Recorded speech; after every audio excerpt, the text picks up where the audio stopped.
Hi, Melissa. Hi, Tom. It's good to see you. Good to see you too. Thanks very much for inviting me. Thank you, Tom, for joining me in the discussion of Purgatorio 25. We're coming to this canto from two complementary perspectives. You're going to be delving into some of the more meaty philosophical material, and I'm going to discuss how the earliest artists attempted to illustrate this canto. Yes, indeed. And we've been asked to share a little bit about ourselves on our roads to Dante. So if you'd like to start, I'll follow. Sure. Okay, I would say I was at least aware of Dante for as long as I can remember, at least as an important Italian, because there was a 13-foot sculpture in my hometown erected by Italian Americans, a group that included my mother's family. However, I didn't start reading Dante's work seriously until later when I was doing a PhD in medieval studies. And it really wasn't until I had finished working on the transcription and translation of a Florentine manuscript that I was proficient enough in medieval Tuscan to read it in the original. But I will say, once I reached that point, I've been obsessed with Dante ever since, and that's 35 years. How about you, Tom? Yeah, my road is less traditional than yours. I'm by training a biological psychologist, but I've had the luck to do a lot of interdisciplinary teaching. So I was housed in a psychology department, and I had responsibility for all of the natural science courses, including brain and behavior, and also the history of psychology and philosophy and so forth. So that was good. I've long been interested in Freud's neurological work, and I've used him as a case study to look at reductionism in the neurosciences. Now, especially because I was teaching at a Catholic college, we talked about the brain, that the Catholic women think they're going to go to heaven and have experiences. And I would say, well, but your brain's going to be dead. Like, how's that going to work? So those issues are relevant to what we're talking about today. So a quick relevant story. In 1991, I was at an NEH seminar on Freud at Yale, and we were sharing the graduate living quad with members of Giuseppe Mazzotta's Dante seminar. Mm. And these folks would sort of prance across the quad, spouting tercets from memory in Italian. And so, that was an amazing thing. So fast forward 1999, I decided I'm going to devote a summer to each canticle, which I did over the following 3 summers. And then in 2004, I was lucky to get a place in Richard Neuhaus's NEH seminar on the 7 deadly sins. And then in 2009, where we met, and Chris Klein heads a seminar in Prato. So it's been a less traditional path, but it's been, blessed with a lot of good fortune. So the canto you've chosen turns out to be of special interest to me. I love all these instances in the Purgatorio.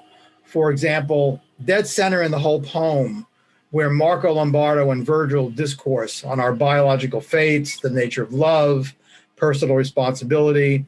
When Virgil says in Purgatorio 18 that primal will deserves no praise and deserves no blame, that's very close to Freud's view. So I'll say more about that.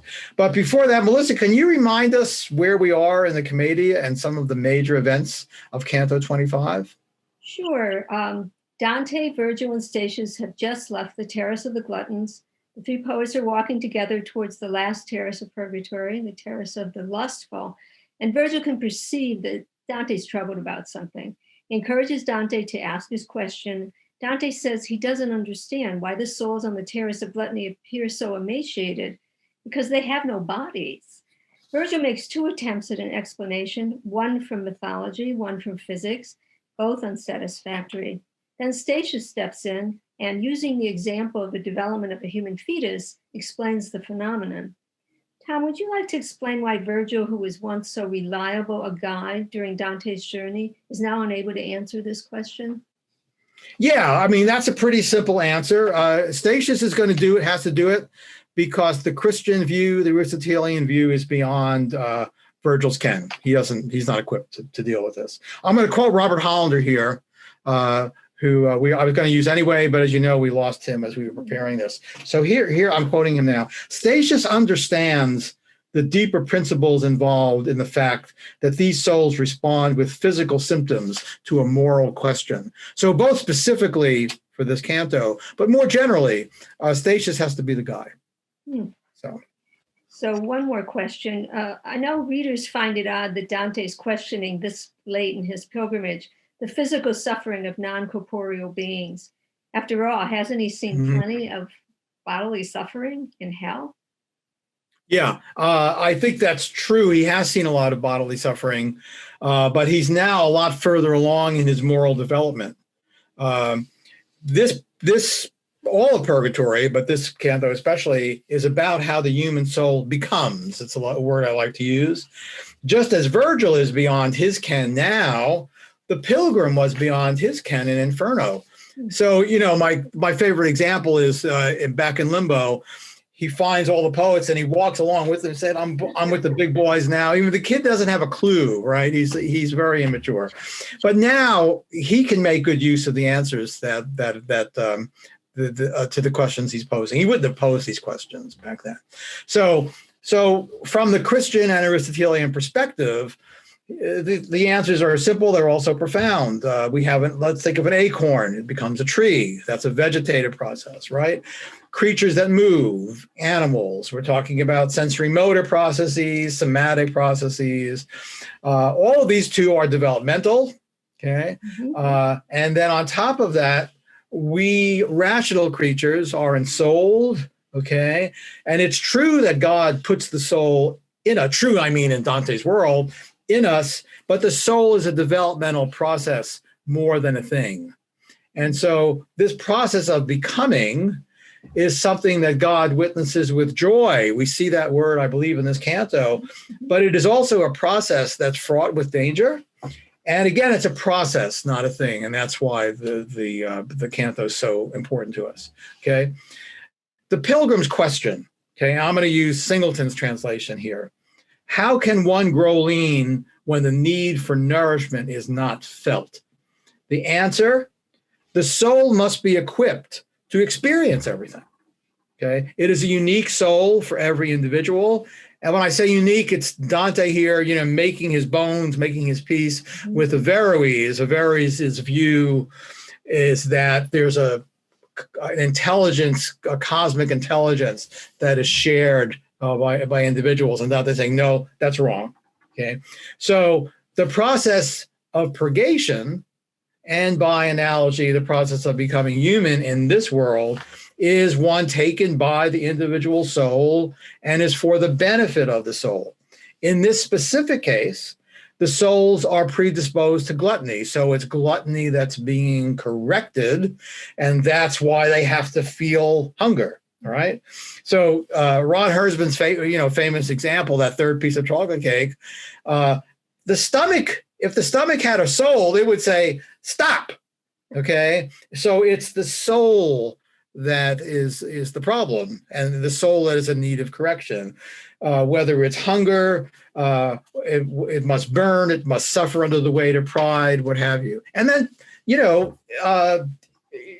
in a psychological context, in a therapeutic context, it's also why depression, anger, anxiety, these are things for people who have experienced them, which is just about everybody. It's both existential and bodily, right? Mm-hmm. So becoming fully human is hard.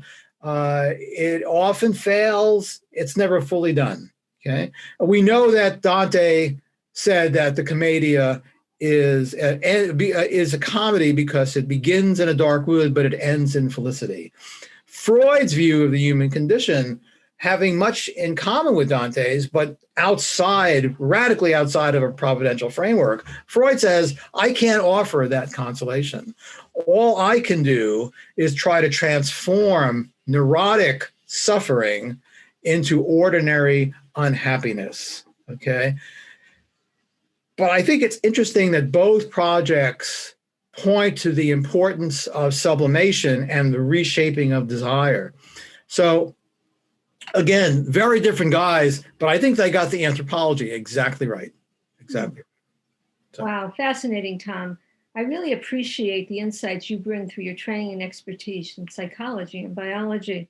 And just as you approach these aspects of Dante's great work using the particular tools of your profession, and if you will, with Sigmund Freud as your Virgil, I have found that my training and pre-1600 manuscripts has provided me with yet another way to approach Dante's great work, exploring it, as it were, through the eyes of his medieval readers.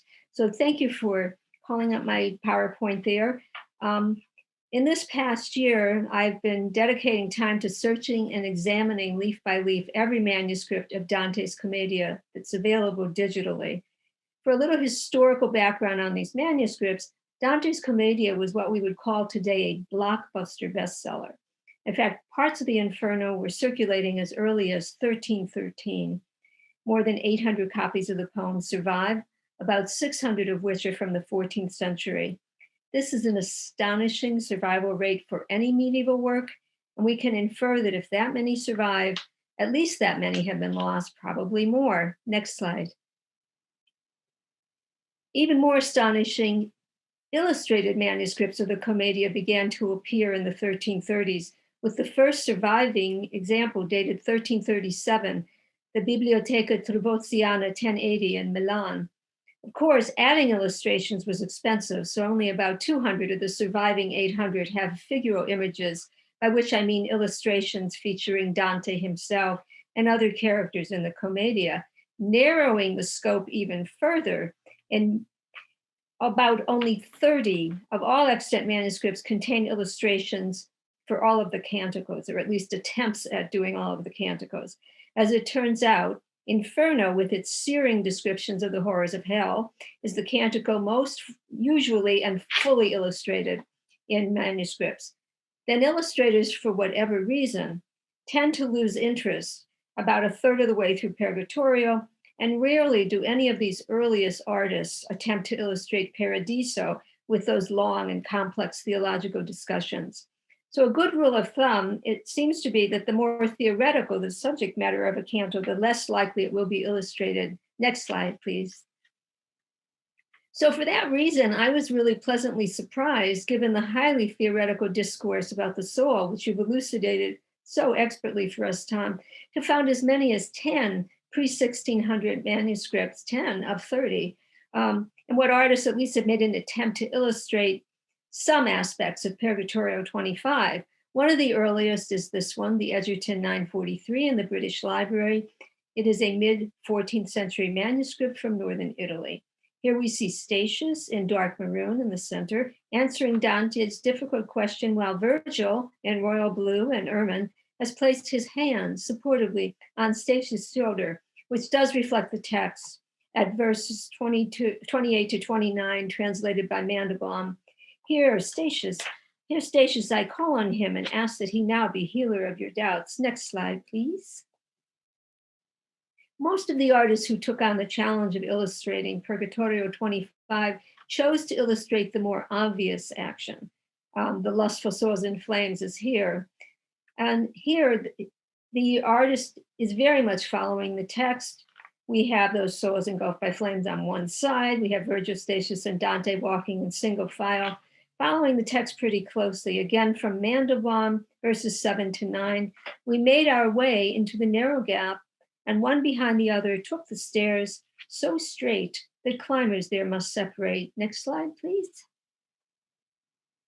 Now, other artists, like this Neapolitan artist who illustrated the Morgan Library 676, add features that are not in the text at all, like this angel in flaming red robes pointing the way.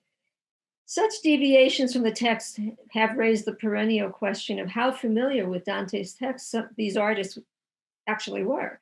So there's evidence that some artists are merely following brief written instructions, like in the Budapest Codex, although it seems that many artists' decisions could have been driven from consideration of composition and color rather than ignorance of the text. Next slide, please.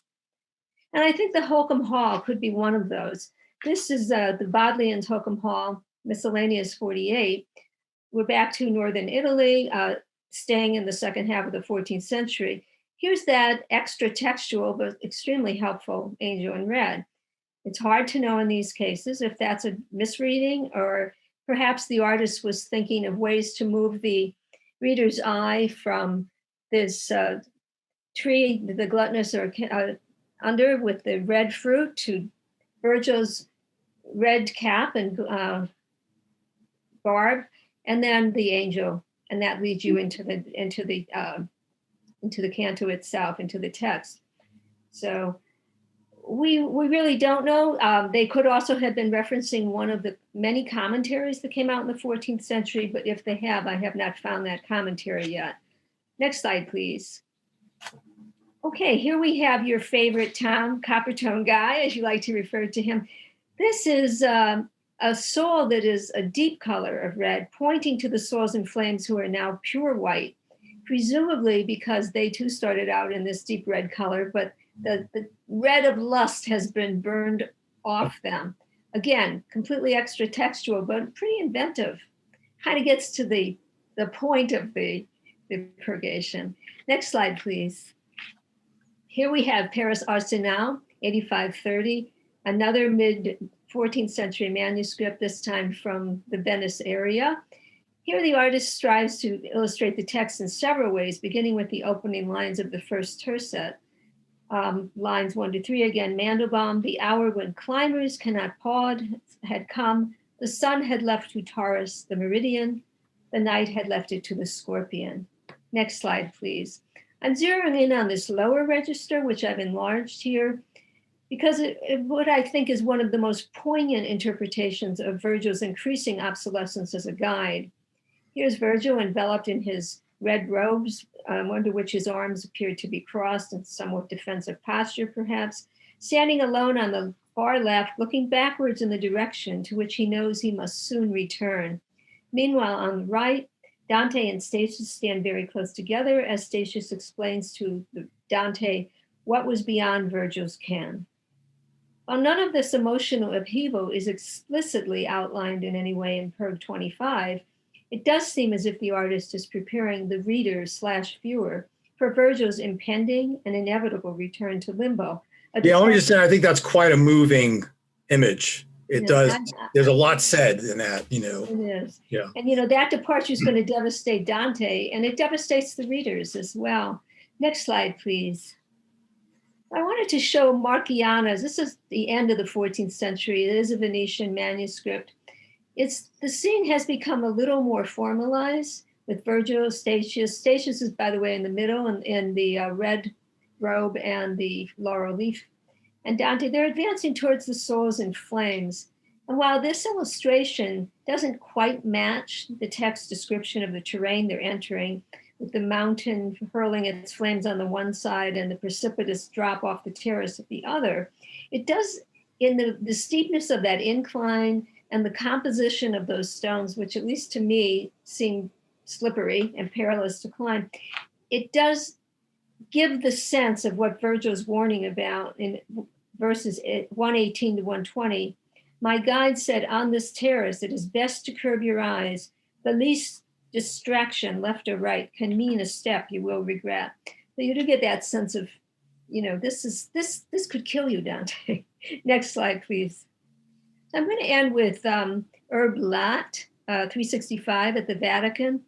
And here we have a much later, it's a good 100 years later, more artistically accomplished and considerably more august image from the Vatican's manuscript made in Ferrara in the last quarter of the 15th century.